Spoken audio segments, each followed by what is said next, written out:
Hello, everyone. Hi, Tivanka. Hi. Apologies, seem to have got dropped off.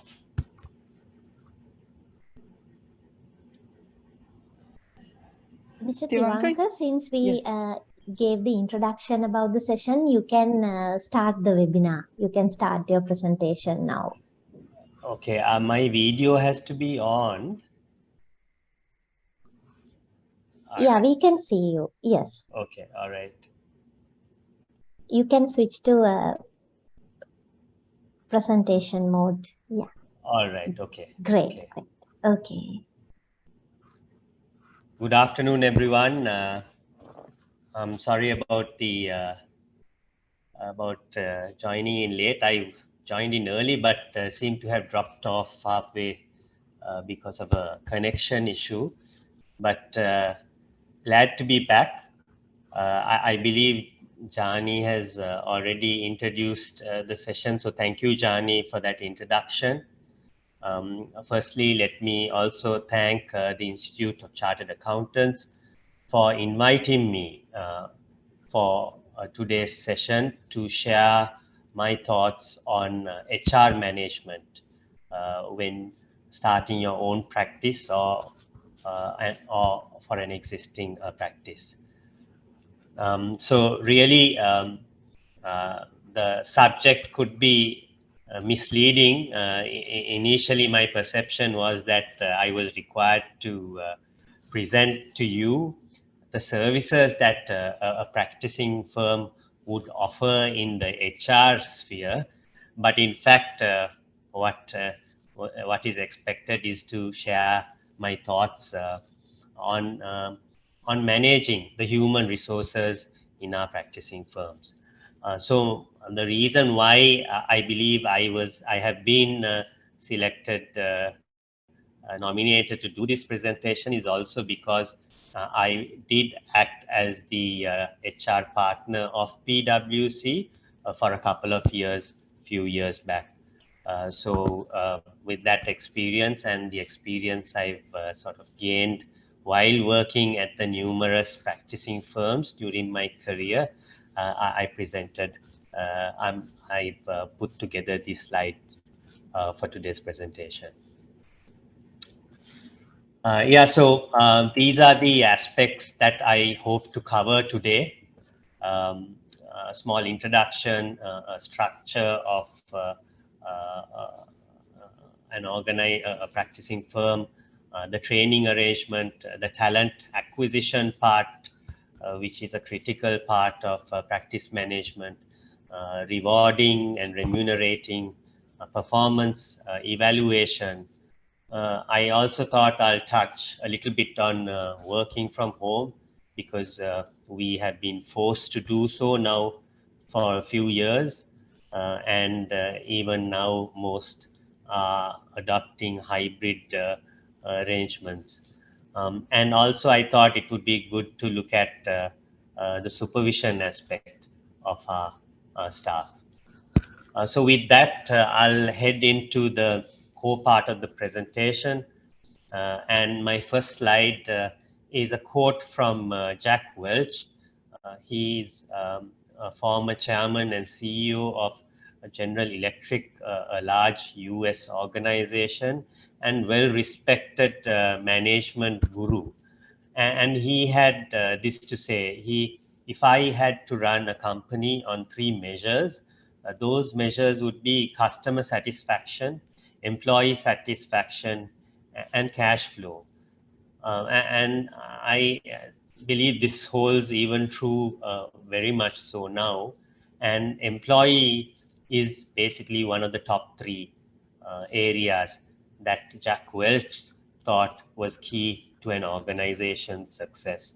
And in my view, for us, a practicing firm, employees is the most critical resource that we have.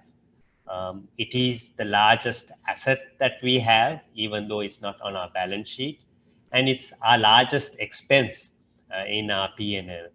And really, without a good team of staff in a practice organization, it's impossible to maintain the level of quality, customer satisfaction, and of course, profitability. The next slide shows what generally we mostly know about. This is what a sort of a established practice would look like. I believe the audience today represents some mostly of young members who are aspiring to practice or have just started their practice, and some senior members as well. So a more established practicing firm, most of its staff cadre would consist of trainees, almost about 80%, I believe. And that will represent the main part of my presentation today, while there will also be in an organization, in a practicing firm, your experienced hires, the assistant managers, the managers, and of course the leadership management team consisting of the partners and directors. And it's essentially a pyramid. Of course, for a firm that for someone who's just starting out, the structure would start from an inverse of a pyramid. It will start from one's own self as the sole proprietorship, I believe, or with another partner. And that part I would get on to in a slide that is presented later on. I believe Jani would have also explained that if you do have any questions, to feel free to post them through the Q&A option or the chat box, and Jani would collate them and we would address them at the end of my presentation. Since I am doing this presentation on presentation mode, it's not visible for me to see all of your questions and chat comments. So Jani, if there's anything else that warrants my immediate attention, please feel free to interrupt. I will do that, Tivanka. Thank you. All right. So the first step in getting trainees in a practicing firm is to obtain approval from CA Sri Lanka in becoming an approved training partner. And these are the criteria that is required to be satisfied to obtain that initial approval. So the initial approval that the institute would give is at the business level trainee partner, and then once you satisfy, once you have completed about 6 months, you are then eligible to reapply to obtain the corporate and strategic level training partner arrangement.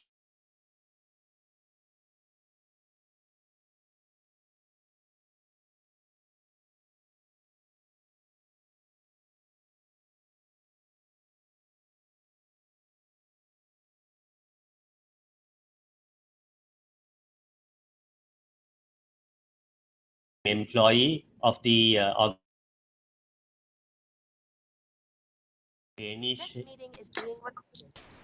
Tivanka, you're breaking in between, Tivanka. Oh, really? Is it better now? It's much better now. Previously, the last bit of it, what you explained, you were not that audible, kind of. All right. Okay. Yeah. So, I the part that I mentioned about 6 months, waiting for 6 months to reapply, was that clear? Yeah, that part was clear. Tivanka, we don't see the slides either now. Okay. Okay. Give me a moment, please.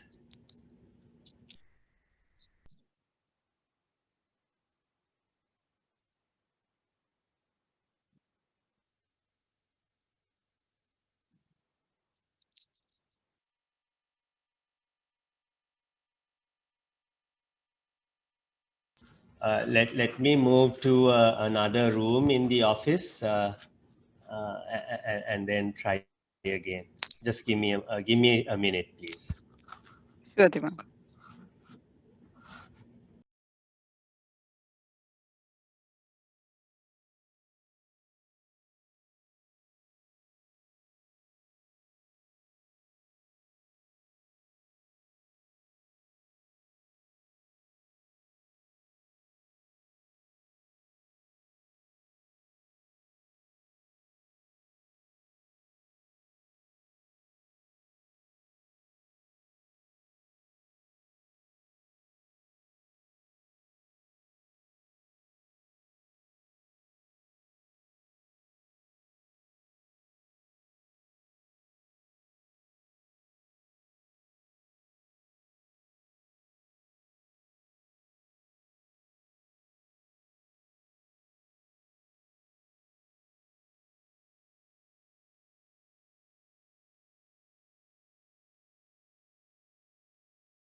Is it better now?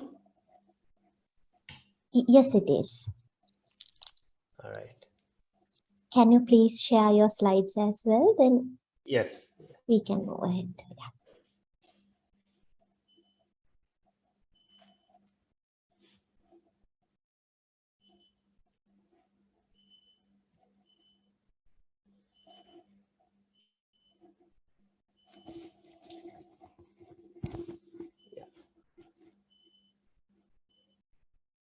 Yeah, so these are the conditions that need to be satisfied.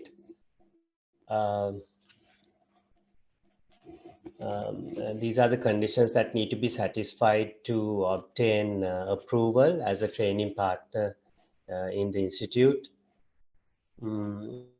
A full-time employee who is a member of the institute has to be in place as the officer responsible for practical training. And during the entire period of the traineeship, the organization has to be capable in meeting the practical training standards or any other conditions the council determines. And there has to be a minimum of 5 trainees to undergo training. But this can be satisfied by giving a commitment to recruit within 6 months. The organization also must be able to provide diverse areas of training, including auditing, accounting, tax, IT, and other advisory services, and must also cover at least 4 categories uh, of industries covering either manufacturing, trading, international uh, trading or local trading, agriculture, construction, and services.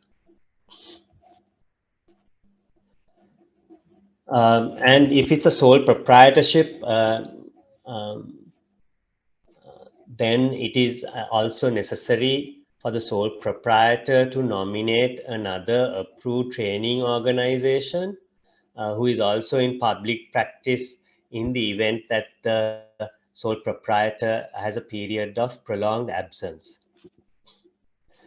The organization must be willing to allow students a period of paid and no paid study leave as recommended by the committee.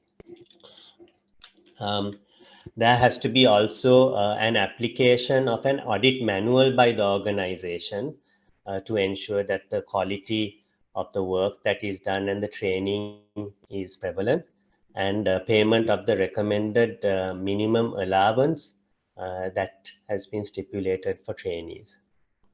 And the organization must have the necessary office facilities also to accommodate. So these are the conditions that an organization has to satisfy to become an approved training partner. In addition, the institute has issued a practical training guide, which also gives guidance to supervising members and authorized officers of training on the areas of training that has to be provided to the staff. So as I mentioned earlier, while an established organization, the structure appears to be of a pyramid. As a member establishes the practice, initially it would be the practicing member and maybe a manager to support him. But initially, the practicing member would have to play a big role in conducting the work, in supervision, in managing the admin affairs of the practice, a real hands-on phase in the initial establishment part of the journey. And as you increase your client base and the work volume, then a few more experienced hires would be recruited, and once the practice grows, then the organization would be in a position to move to getting an approved training partner role in the institute and recruit as CA trainees to the organization. While personally, I have not been part of a startup practicing firm, I have had chats with a few, and I've had experience in being part of divisions that have started and grown. And generally, that has been the experience. Even starting a new division, a similar journey is one that I have personally experienced.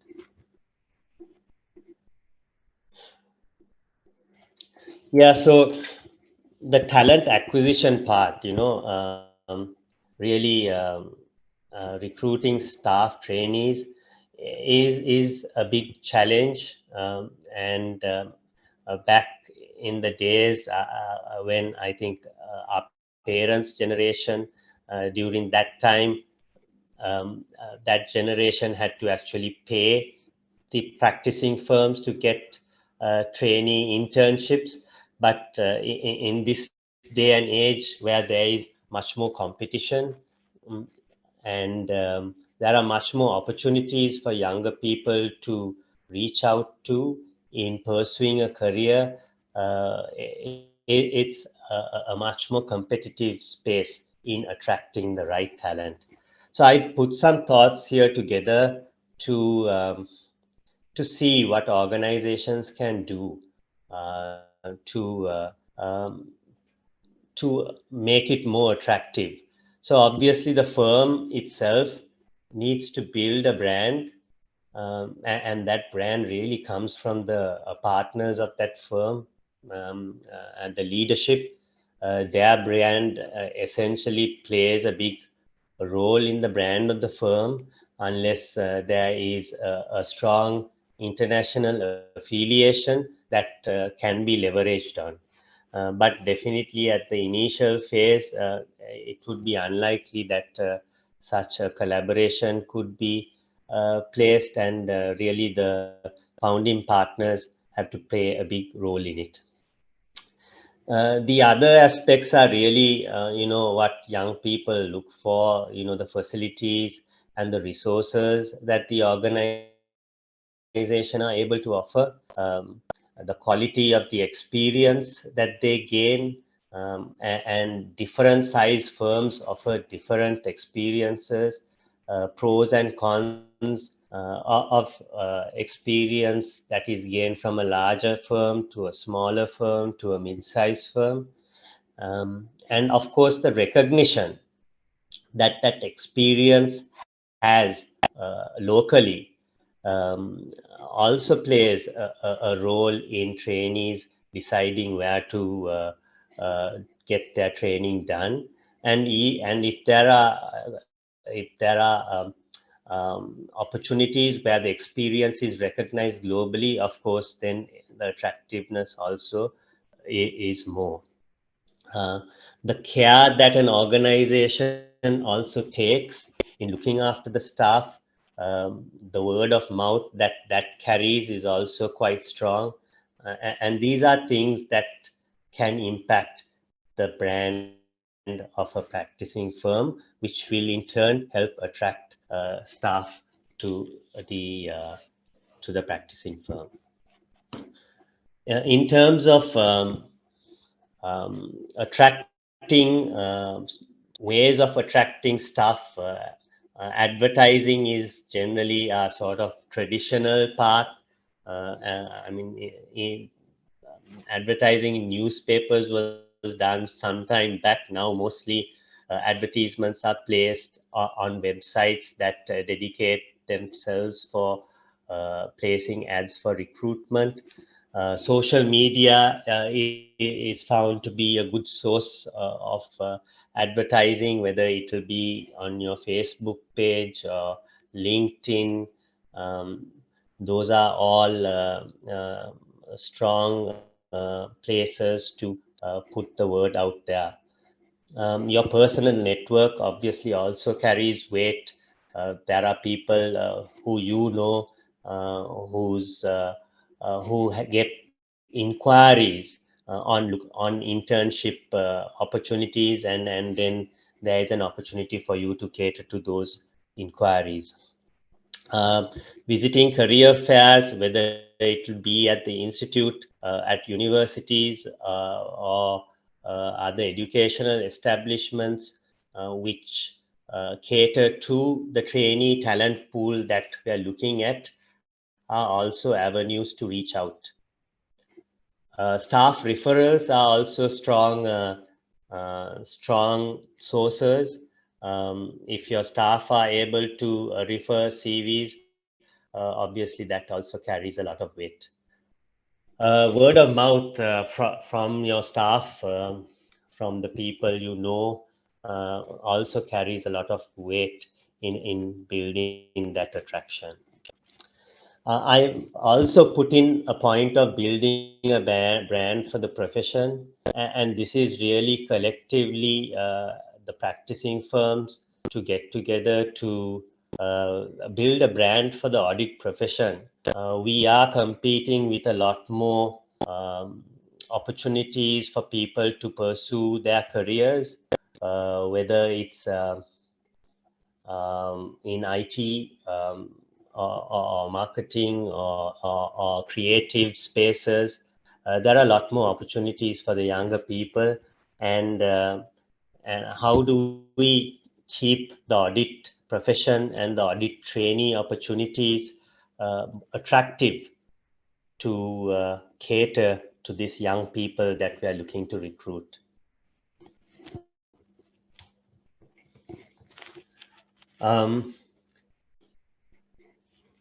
Yeah, so in terms of talent acquisition, the speed of screening applications is also quite important. Young people are very impatient, and most likely they would not only apply to one place, they apply to multiple places. So the speed at which you process that CV and your screening assessments is important. You need to have training, employment contracts in place, and of course, need to sign the CA training contracts as well to establish the training arrangement. As part of the onboarding process, if you are handing over assets, keys, and various other aspects to trainees, then it's good to have an asset handing over form to keep a record what has been given, and that goes into the personal file. And when during the exit process, you're able to then check what has been given and recover those, and have that as part of your exit resignation clearance process. A confirmation at the time of recruitment on complying with the firm rules and code of conduct, and also retaining all these documents, including the contracts and various personal information in a personal file in a secure place also is a requirement.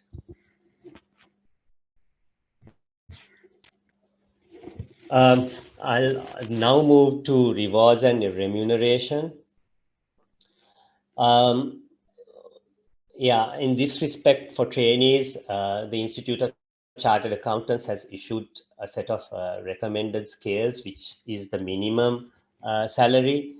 Of course, as I sort of explained before, we are in competition with the industry and BPOs who are the non-public practice organizations that recruit trainees. They pay at a much higher level, so we are competing with them, and of course other professions as well. So how you position yourself depends a lot on how attractive, how easy it is for you to attract people. Larger organization, larger firms, smaller firms, all have perhaps different practices, and I believe the smaller firms actually pay more than the recommended scales to increase that attractiveness. It's important to also look at the frequency of promotions and increments, whether it's an annual process or whether it's a biannual process. How do you keep motivating and incentivizing these young people, giving regular feedback, recognizing them for their good work, and rewarding them for it are perhaps good ways of keeping that interest, motivation alive, which will also help retaining this group for a longer period within the firm. So I've sort of listed down some of the financial incentives. Obvious ones are increments and promotions and bonus. There are various allowances that you can give, retention allowances. If people stay on for a longer period, then you get an additional allowance. Things like medical insurance and other benefits can also be given depending on the length of staff's tenure in an organization. It is also, I feel, important to look at the non-financial incentives as well. Recognition in terms of recognizing good work, hard work, quality work, and long stays are good ways of sort of incentivizing people. And of course, looking after not only their financial side, but also their well-being, whether it be through a staff trip or group workout sessions or group yoga sessions, even if it's online together, those can all sort of build that teamwork, togetherness, and loyalty to that firm. And of course, staff engagement. How engaged are the supervisors, the senior management with the staff? And that could create a level of attachment of the staff to the firm, and a sense that the firm actually cares about them.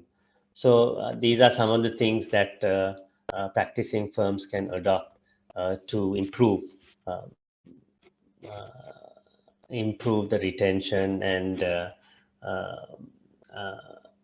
well-being of staff in the firm. Yeah, so as I mentioned, it's important to establish the frequency in which you would evaluate the performance of your staff, whether it's annually or whether it's twice a year. I think the more feedback you give, the more frequently the feedback you give, the better engagement you have with your staff, and the better response you can get from them if there are any shortcomings. So really the evaluation process works out initially at the beginning of the year. You have to set goals for that staff. It could be a balanced scorecard covering multiple aspects of their work life and even their career and exams as well. And then also list down the level of competencies you expect that staff member to acquire during that period, or if there are any shortcomings, what actions sort of you expect that the staff member undertakes to meet, to bridge those shortcomings. Yeah, so you have year-end ratings, you could have interim ratings that can be a benchmark for that staff member in assessing one's performance where one is in the practicing firm. And in any performance evaluation, it shouldn't be too complicated. It should be transparent in what goals one is expected to achieve, and it should be simple so that it is understood easy. Yeah, so learning and development is also part of the HR management aspect that I would like to cover. Having a learning culture in an organization is very important because a practicing firm is a learning organization. It's a training organization. And unless that learning culture is there from top to bottom, if one tier is missing, then it's sort of like a stepping stone. You miss out, the next level misses out, and the next level misses out, and in a matter of time the competencies and skill levels within your staff would drop. Yeah, so it's important to have a learning and development calendar calendar, and most often practicing firms schedule these during the off-peak period. But it's also important that there is some learning that happens across the year to keep that learning culture alive and to refresh key areas right through the year. Learning now can be physical or virtual. It can be, you don't need to have everyone in one place. So logistics wise, it's much easier to organize virtually. And, you could have hybrid where you have some physical, but mostly virtual to keep the logistical arrangements more simple. And you can also increase the frequency by doing so. Again, it depends on the size of the firm. I guess smaller firms, it may be easier to do physical. So a lot of it has to do with the size as well. But using online resources, there's a wealth of knowledge available all across the internet, from accredited institutes to reputed people in the profession. So I think it's no longer required to hire someone to do some of these technical area. There's a wealth of knowledge available on the internet. But of course, it is important to have someone on standby to explain a little bit more about any areas that the staff undergoing the training is unable to understand, to address those. And if there are any physical training programs required, I believe this is one area that smaller firms have sort of tried to do, is to have shared learning programs where they would get together with other firms and then arrange these training programs to spread the costs and logistical arrangements. And obviously, on-the-job learning is where we learn the most, really, at all levels, including us. So the importance of coaching of the senior in charges, coaching the juniors, the managers coaching the senior in charges, the partners coaching the managers, all of that has to happen in a practicing firm.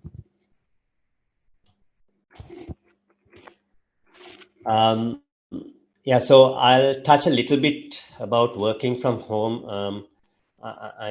Especially because of the current conditions, we thought it would only be COVID and we'll be out of it. But now we've come to a situation of a hybrid work environment. So really, for different types of services in a practicing firm, the requirements differ. Either way, it is, if work from home is an option, you need to have cloud-enabled systems, VPN, secure connectivity, firewalls, all of these things to facilitate that. And then in terms of infrastructure, the laptops, routers, bandwidth, all are then required to be available at home. And a private space and confidentiality, all of that is also then important to have at home. And it's not easy to have this for everyone, but if this arrangement, if working from home is to happen, then most of it has to be available. And obviously the IT skill sets, I know a lot of the younger people are very IT savvy, but it's not everyone that's capable of adapting. But even those who are not capable, I think it is now time to build up those skill sets to adapt to this digital environment. Yeah, so when you're working from home, obviously, the learning culture, the coaching culture, all of that gets diluted a lot. So how do you keep that going and also how do you ensure that you still have a separation between work and family at home and not get burned out. Yeah, so this slide also covers a little bit about what was in the previous slide. And of course, if you're working from home, then your staff is out of sight. You need to have the ability to monitor productivity and outcomes of your staff to ensure that it is a workable arrangement. Yeah, so supervision, yeah, it can be input based and it can be outcome based. So input based practicing firms, we get our staff to put in timesheets, which can be used to monitor productivity. And similarly, it's also important to look at the recoverability against the budget of those jobs to ensure that productivity is not placed in higher importance and recoverability is lost in getting productivity high. So both items are important. And of course, outcome based as well. Have staff met the timelines, budgeted deadlines, client deadlines? Has the work reached the level of quality that is expected? And the feedback from clients. These are all sort of good criteria that can be used to measure whether your staff our staff are meeting the expectations.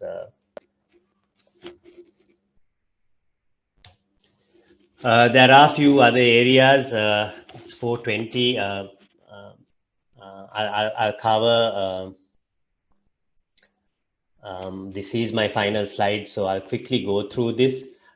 These areas actually are more important to practicing firms that have established themselves, have grown. Staff surveys are done to assess the pulse of the staff, to assess what their big concerns are. Are they happy at the workplace? Are they looking for outside opportunities? So if you are to get honest responses, then obviously the survey has to have been administered by an anonymous arrangement so that you can't identify who has said what, and that makes the sort of feedback that you get from such surveys much more stronger. Upward feedback. So while we are very familiar with the feedback that we give to someone in a lower tier in the organization, it's also important to get feedback again on how the supervisors, how everyone's doing in the eyes of the people reporting to them. So again, here there is some anonymity that is required to get strong feedback. Practicing firms should have an exit process where I guess even any size firm would speak to staff that are leaving to understand why they are leaving, and that helps improve the organization in understanding the reasons for people leaving. Succession planning is sometimes necessary when firms grow larger. It's important to assess what you're going to do, who's going to take over from someone else if someone leaves, and also have an overall HR strategy with priorities. A firm has limited resources, you can't do everything.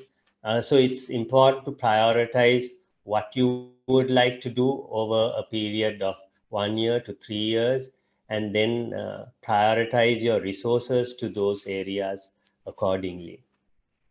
As your staff numbers grow, you may use spreadsheets initially to maintain HR details, maintain payroll, maintain various other information that you need of your staff. But as you grow bigger, the need for an HR management software may become important, whether it's done over a cloud software or otherwise. Those are things that a cost benefit analysis has to be done and assessed. That brings an end to my presentation. I hope, in spite of the disruptions I had, I was clear and I was able to communicate with you all clearly. Thank you. Thank you so much, Tivanka, for those insights on human resources management of an organization. So we have a couple of questions under Q&A. So first, let me move on to the first question. How an organization can manage the stress levels of the trainee staff who are pressurized by strict deadlines? Yeah, so really, I think this is a problem that our profession has. We have December year-end companies and we have March year-end companies, but mostly March year-end companies, and the deadlines fall within similar periods, and some staff could be handling multiple engagements. So really, I mean, the only way out really is planning your work ahead as much as possible to try and do interim work, interim audit work, so that the demands for the back end then gets reduced. It's all about flattening the peak, and either you recruit more staff or you do more work earlier and try to flatten the peak. I believe those are some things that can be done to reduce that pressure. And obviously, other aspects are, of course, even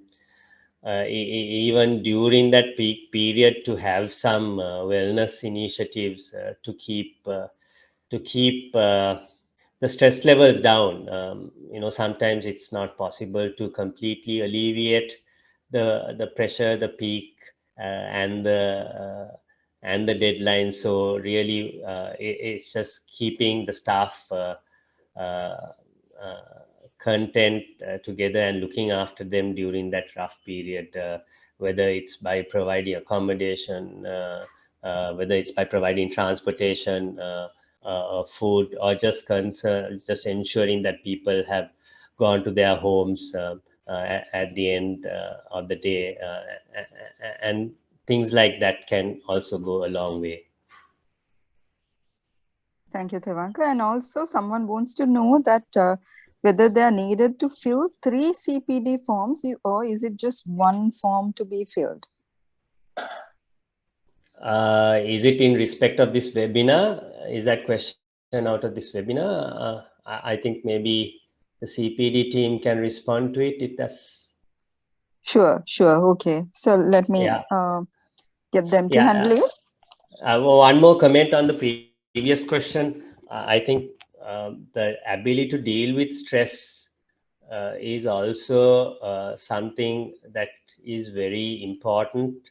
All of us have stress at some level or time, and obviously there are peaks of it, and to be able to deal with it can help us a lot. So I think learning those skill sets and then transferring that knowledge to your staff is also important.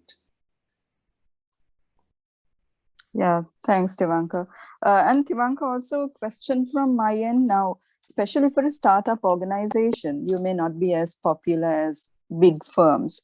How a partner in a startup organization can really handle staff turnover, because obviously there could be higher staff turnover. These junior level people might be looking at the opportunities of joining bigger firms. How do you advise them to manage the higher staff turnover?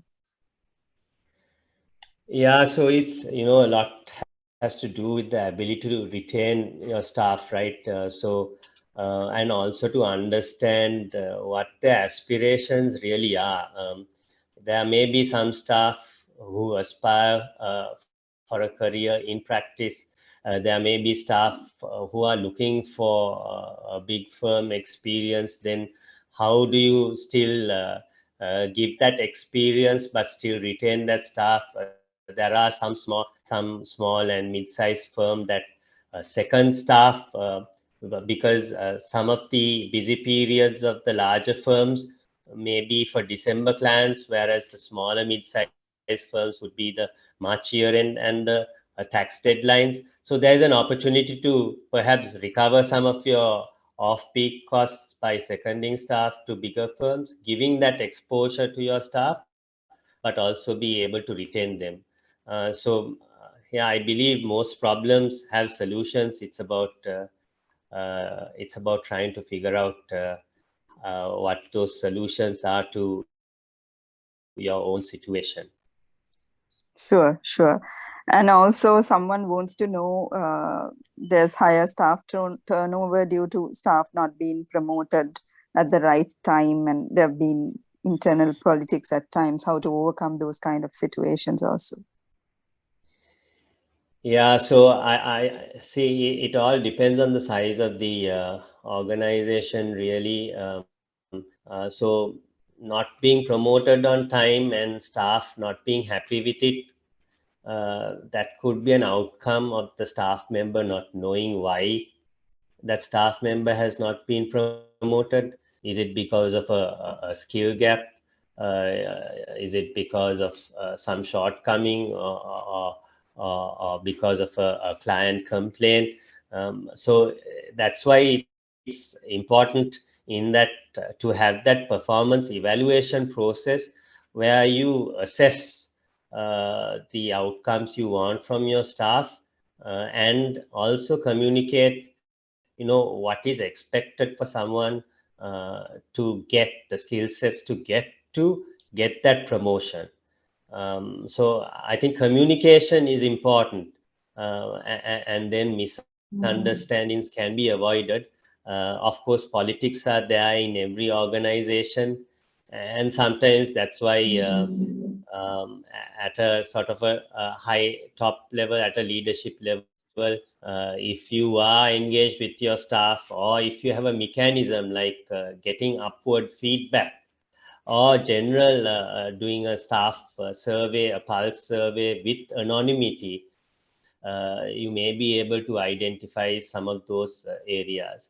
But generally, I think communication with specific staff is important, and overall, just having a pulse with all your staff as much as possible also can help identify some of those areas. Sure. And also from one member, there's another question. He wants to know what's the age limit for retirement in a firm, and also is it possible for the founding partner to stay longer at his discretion? Well, currently by law there is a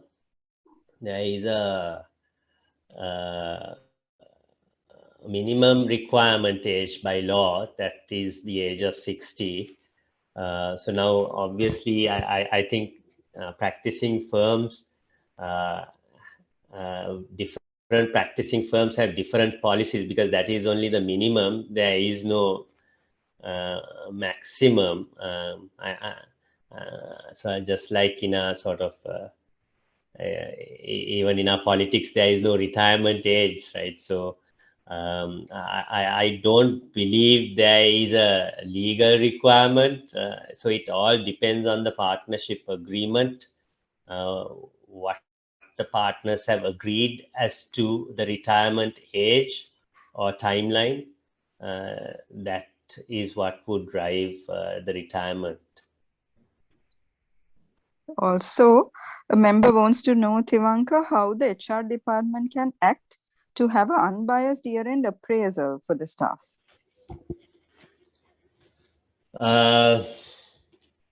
Yes, so I'm assuming the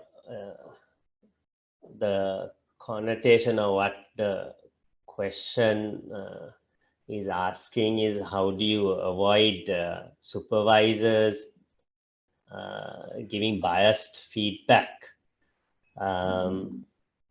Yeah, so really, so generally what you have different sort of feedback mechanisms which contribute to a performance appraisal.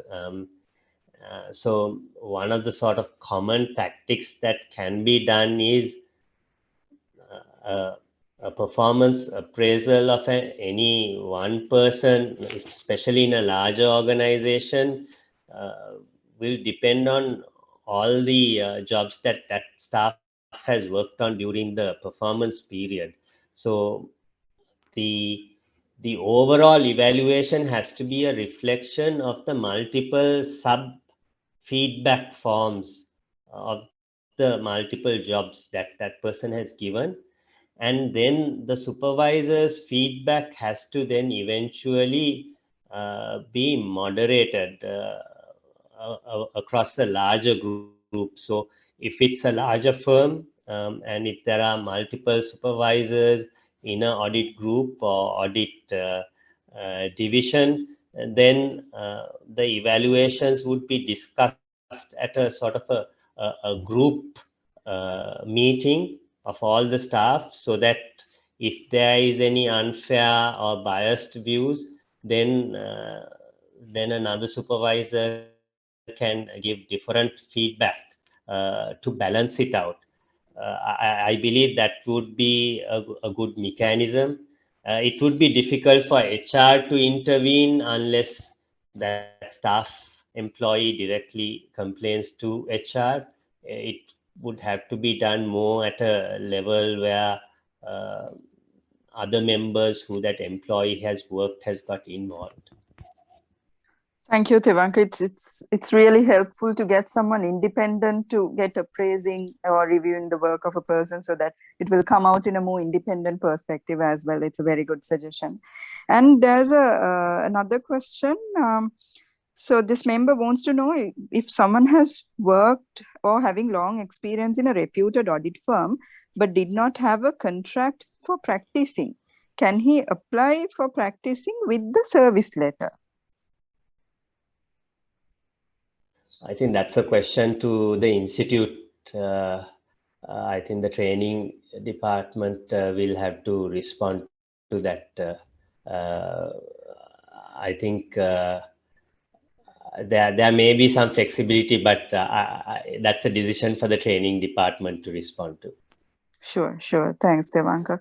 And Tivanka, also, now when it comes to the perception about the audit trainees in big reputed audit firms versus a startup firm, the perception about the trainees also could be different among the clients. So how trainees would actually interact with clients, how they will get the work done, and in terms of building their personality. So I presume there's so much involvement needed from the organizations in building the personality of their trainees, as well as coaching them to be on the standards on par with those other audit firms. What kind of actions can a startup firm take to groom their trainees up to the standards of any other higher audit firm? Yeah, so any smaller firm or smaller division has a distinct advantage of the leader having close interactions with the staff, right? So if it's a larger firm, the majority of the interaction of a trainee would be with the managers and the group managers. But in the case of a smaller firm, it would be direct interaction with the partner of that firm. So really, I mean, that sort of interaction can help staff a long way in acquiring those skills, but also it's about also creating that learning environment and also um, uh, making the staff also aware of the need to to acquire those skill sets to be able to be marketable in the careers that they aspire to pursue. Sure. Audience, are there any other questions on the particular subject that you are really interested about? If there's anything else, you can forward your questions to the chat box or to the Q&A section. And also just one last question from my end, Tivanka. Now, as you correctly said, at the startup stage, a smaller firm can go ahead with a spreadsheet kind of a mechanism to record staff-related information or the costs and everything. However, there could be certain statutory requirements such as filing payee returns or managing EPF, ETF related matters. So how do you look at this perspective of it? A smaller organization, do they necessarily need to have a allocated HR department per se, or else can the partner himself or herself can manage this kind of a function, given that the operation would be smaller in the initial times? I think it all depends on the size. So the smaller the firm, I think the partner is able to handle that on their own. And then as it grows bigger, there'll be more people in the firm, more managers, or even another partner, and then the roles can be split.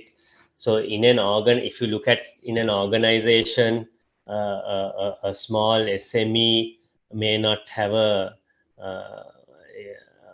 if the headcount is low, may not have an HR manager. An accountant may take the responsibility of looking after the HR tasks. And if it then grows bigger, may even outsource the payroll, or only once the staff headcount builds up to an unmanageable level, then you may start building an HR division. So it's the similar sort of principle, and I believe generally in our practicing organizations, we have a HR partner. A partner takes on that role, but there are HR managers as well. So, but smaller firms, it may not be the case. There may be an admin person looking after both affairs, while at a very senior level, there will be a partner overseeing that process. I hope that answers that question. Yes. So thank you so much, Tivanka. That's all from our end at the moment. And the session has been very helpful to all our young members, as well as anyone else who has joined the session today, where we were provided insights on how important the human resources management for an organization and how well we can manage the human resources in an organization. Tivanka, once again, thank you very much for sparing your valuable time with our audience today and for sharing your valuable knowledge today with us. And also, ladies and gentlemen, thank you so much for joining us today with 11th session on HR management. And we will see you soon with another session. Take care and goodbye. Thank you, everyone. Enjoy your weekends. You too, Tivanka.